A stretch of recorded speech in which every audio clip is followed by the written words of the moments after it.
is if South Sydney play finals this year, it's a bonus. I had a look at what South did over the course of the last couple of weeks, and they're starting to experiment. I'll talk about Keon in a second, but putting him in the middle, there's just parts of their game that I can see that are experimenting for 2024.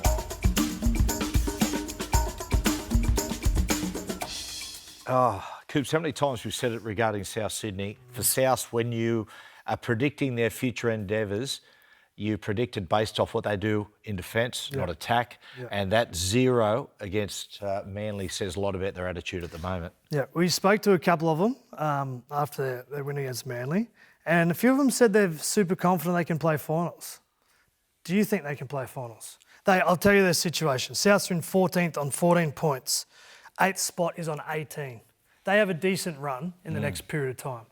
But off what you've seen, 4 wins in a row against Eels, Titans, Broncos, Manly, they're good players touching the ball more than ever before. Do you think they can play finals? The answer is they can. Do I think they will? I don't think they will. I don't think they will. I think they're going to have to go on a long winning run, and they're going to have no drops in form. And at the moment, I want to see more of the same, more of this disciplined style football before I go all in on a big run. Yeah, I'm going to wrap up Cody Walker, Jack, their impact on the game, Keon Clonmatungi, what he's been doing. But I don't think they do either. I'm happy to be proven wrong. 4 wins in a row against the Eels, Titans, Broncos were poor, and Manly decimated.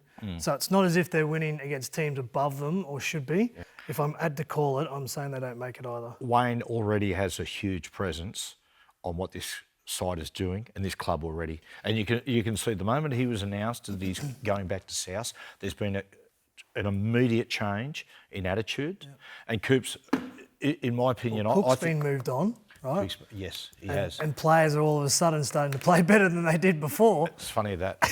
I tell you, it's Coops. My gut feel about South is if South Sydney play finals this year, it's a bonus. I had a look at what South did over the course of the last couple of weeks, and they're starting to experiment. I'll talk about Keon in a second, but putting him in the middle, there's just parts of their game that I can see that are experimenting for 2025. And so they should be. Absolutely. This is the time to do it. And to be fair, if they do make finals, it's a remarkable turnaround. Because 5 or 6 weeks ago, one of the biggest brands in our game were on its knees. They weren't playing well at all. Their best players were poor. And there was no chance of them. Now they've actually got half a sniff.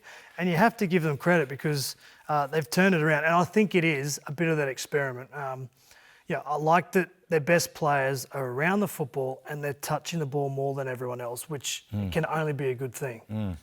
Keon Clonmatungi, outstanding footballer. He's performed. He was the best on the field by a way the other night.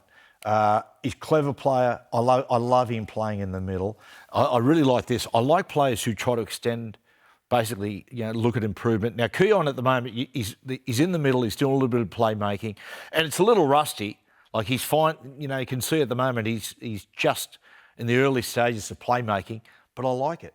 I mean, 6 or 7 years ago, Isaiah Yeo moved into the middle from the edge and started doing a bit of playmaking, and he was scratchy. And look where he is now. This is what I'm talking about as far as watching South Sydney and how they're starting to experiment with their football. 2 things I like about this is when you don't have traditional first receivers in your halves like Jack White and Cody Walker, get them in their preferred position, which is 1 pass wide and moving sideways as opposed to straight first. I like that. The other part to it is when Cam Murray comes back, I would keep it there. I would keep Cam Murray and Keon Clonmatungi in the middle. Reason being is when one runs, you've always got another ball player to step up and pass the football. Whereas if they didn't, then Jack and Cody have to come in and be that sort of, not awkward, but not familiar or comfortable. So keep it doing and see what happens. South Sydney's best football always starts through the middle. Right, and I think having Murray and Keon through the middle, which makes it a little slightly smaller middle, I think suits South Sydney. And you've got Jack White with his running threat on the back of that. And I like what Cody's doing. I want to do something on Cody here for a second. And he had a scratchy night the other night, Cody. It was that type of game. It was just a little moment that I thought showed that he is a 7 and can really manage a game. And if you go into this set here, Coop, what happens to this set? This set loses its way. I know. At the moment, things are going good, punching through the middle, but in a second, it actually starts to lose its way a little bit. You can see now it's starting to lose its way, and here we go.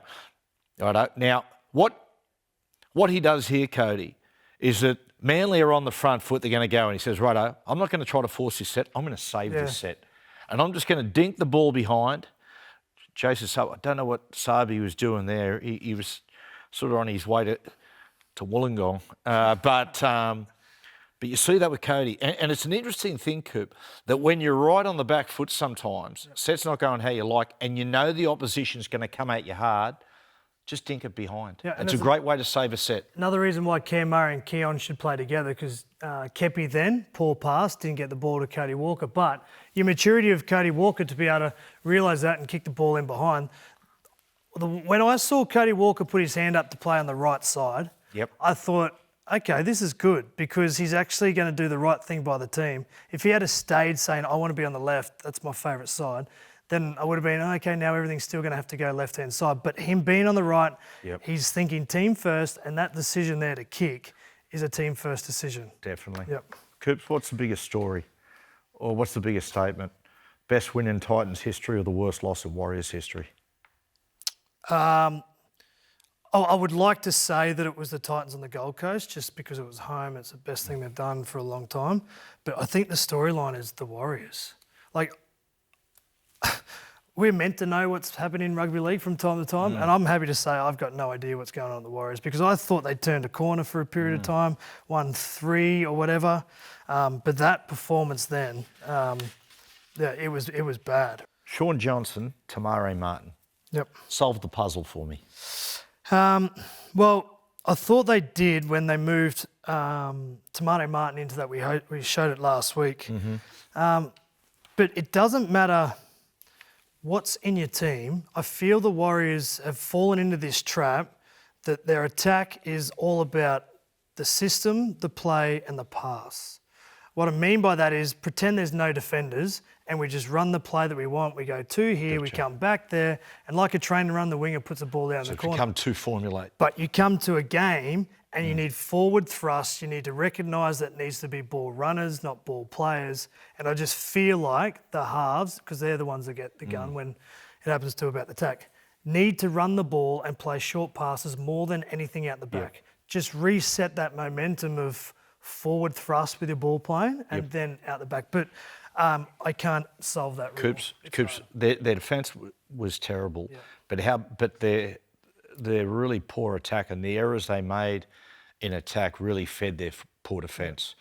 A couple of things, Coops. Like last year, we'll talk about last year because it was successful. Well, this whole up the Waz thing was the greatest thing, Coops, in New Zealand rugby league. And that's why, I said on the show Sunday night, there's a great rivalry between Australia and New Zealand. But I think for most Australian rugby league supporters, it breaks your heart, this, because it was the best story in rugby league, was.